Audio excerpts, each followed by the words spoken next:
श्री गणेशाय नमः। दोस्तों, हिंदू धर्म में एकादशी का विशेष महत्व है। हिंदू पंचांग के अनुसार साल में कुल 24 एकादशी पड़ती है। ऐसे में हर माह के कृष्ण और शुक्ल पक्ष में एक एक एकादशी पड़ती है। हिंदू पंचांग के अनुसार श्रावण मास के शुक्ल पक्ष की एकादशी को पुत्रदा एकादशी कहा जाता है। श्रावण मास में पड़ने वाली इस एकादशी का विशेष महत्व है। इस दिन श्री हरि विष्णु की विधिवत पूजा करने के साथ व्रत रखने से हर दुख दर्द दूर हो जाता है और भगवान शिव का आशीर्वाद भी प्राप्त होता है। बता दें कि इस साल 2 दिन एकादशी तिथि पड़ रही है। ऐसे में असमंजस की स्थिति बनी हुई है कि आखिर किस दिन रखा जाएगा पुत्रदा एकादशी व्रत। इस एकादशी को पवित्रोपना एकादशी या पवित्र एकादशी के नाम से भी जानते हैं। तो आइए दोस्तों, इस वीडियो में हम जानें कि इस साल पुत्रदा एकादशी कब है। आप जानेंगे इसके शुभ मुहूर्त के बारे में। आप जानेंगे पुत्रदा एकादशी के पूजन विधि और पारण का सही समय क्या होगा, इसके बारे में। तो चलिए दोस्तों, आज के वीडियो का शुरुआत करें।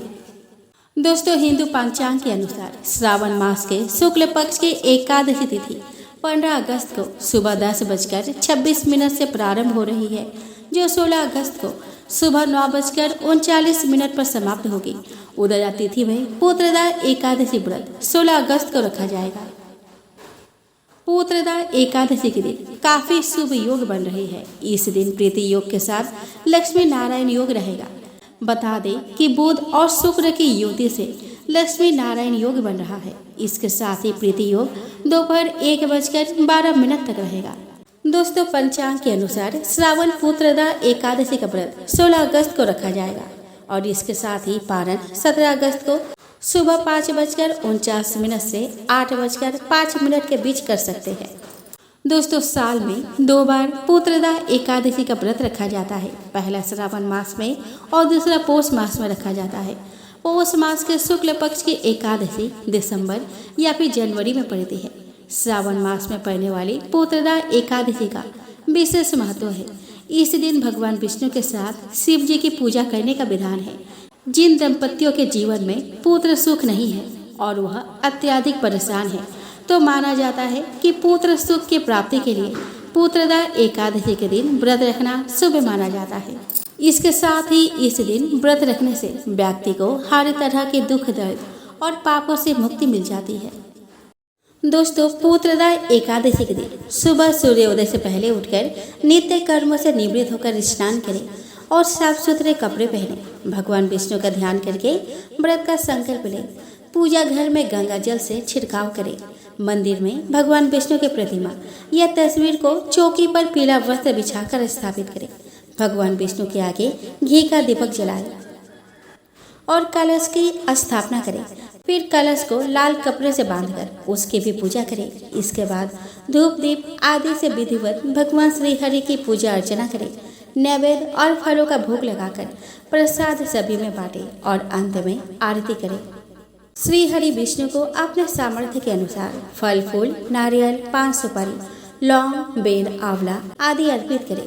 पूरे दिन निर्जला व्रत रहे और शाम के समय कथा सुनने के बाद फलहार करें। दूसरे दिन ब्राह्मणों को भोजन कराएं और दान दक्षिणा जरूर दें।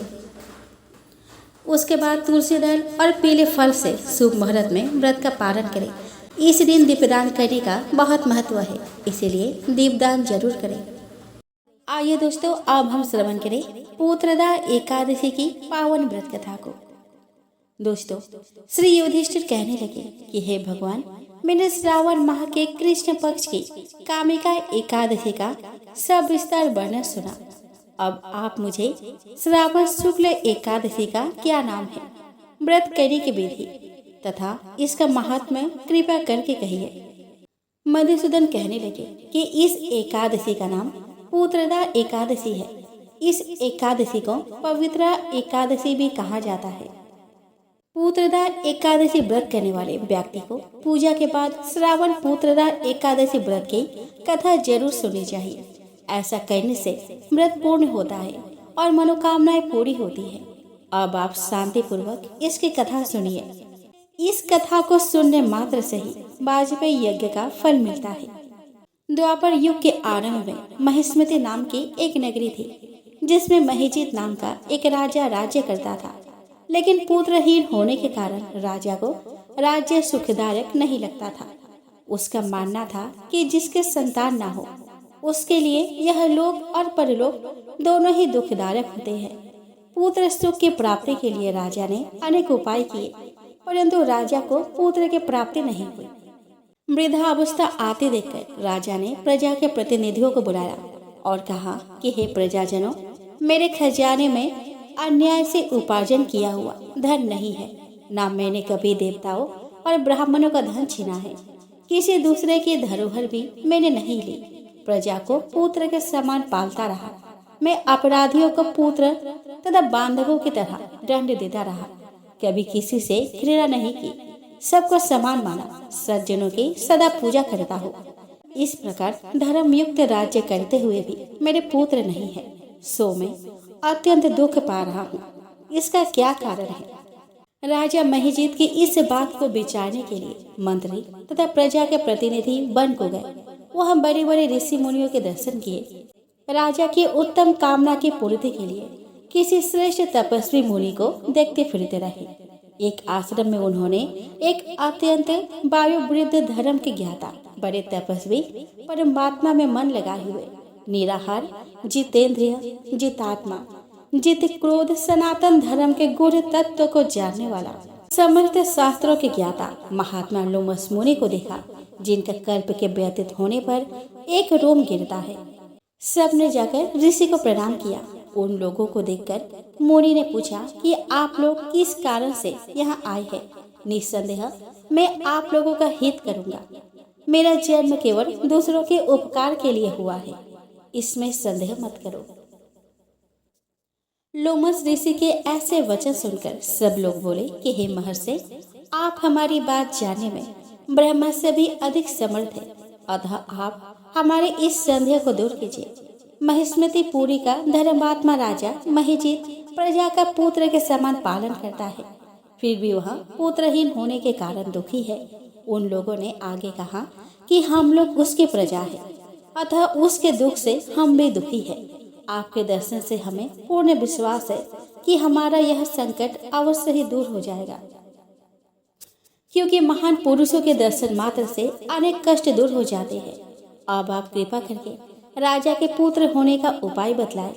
यह वार्ता सुनकर ऋषि ने थोड़ी देर के लिए नेत्र बंद किए और राजा के पूर्व जन्म का वृतांत जानकर कहने लगे कि राजा पूर्व जन्म में एक निर्धन वैश्य था। निर्धन होने के कारण उसने कई बुरे कर्म किए। वह एक गांव से दूसरे गांव व्यापार करने जाया करता था। एक समय ज्येष्ठ मास के शुक्ल पक्ष के द्वादशी के दिन मध्याह्न के समय वह 2 दिन से भूखा प्यासा था, एक जलाशय पर जल पीने गया। उस स्थान पर एक तत्काल ब्याही हुई गाय जल पी रही थी। राजा ने उस प्यासी गाय को जल पीते हुए से हटा दिया और स्वयं जल पीने लगा। इसलिए राजा को यह दुख सहना पड़ा। एकादशी के दिन भूखा रहने से वह राजा हुआ और प्यासी गौ को जल पीते हुए से हटाने के कारण पुत्र वियोग का दुख सहना पड़ रहा है। ऐसा सुनकर सब लोग कहने लगे कि हे ऋषि, शास्त्रों में पापों का प्रायश्चित भी लिखा है, अतः जिस प्रकार राजा का यह पाप नष्ट हो जाए, आप ऐसा उपाय बताइए। लोमस मुनि कहने लगे कि श्रावण शुक्ल पक्ष की एकादशी को, जिसे पुत्रदा एकादशी भी कहते हैं, तुम सब लोग व्रत करो और रात्रि को जागरण करो, तो इससे राजा का यह पूर्व जन्म का पाप अवश्य नष्ट हो जाएगा। साथ ही राजा को पुत्र की अवश्य प्राप्ति होगी। लोमस ऋषि के ऐसे वचन सुनकर मंत्रियों सहित सारी प्रजा नगर को वापस लौट आई और जब श्रावण शुक्ल एकादशी आई तो ऋषि की आज्ञा अनुसार सबने पुत्रदा एकादशी का व्रत और जागरण किया। इसके पश्चात द्वादशी के दिन इसके पुण्य का फल राजा को दे दिया गया। उस पुण्य के प्रभाव से रानी ने गर्भ धारण किया और प्रसव काल समाप्त होने पर उसके एक बड़ा तेजस्वी पुत्र उत्पन्न हुआ। इसलिए हे राजन, इस श्रावण शुक्ल एकादशी का नाम पुत्रदा पड़ा। अतः संतान सुख की इच्छा हासिल करने वाले इस व्रत को अवश्य करें। इसके महात्म्य को सुनने से मनुष्य सब पापों से मुक्त हो जाता है और इस लोक में संतान सुख भोगकर परलोक में स्वर्ग को प्राप्त होता है।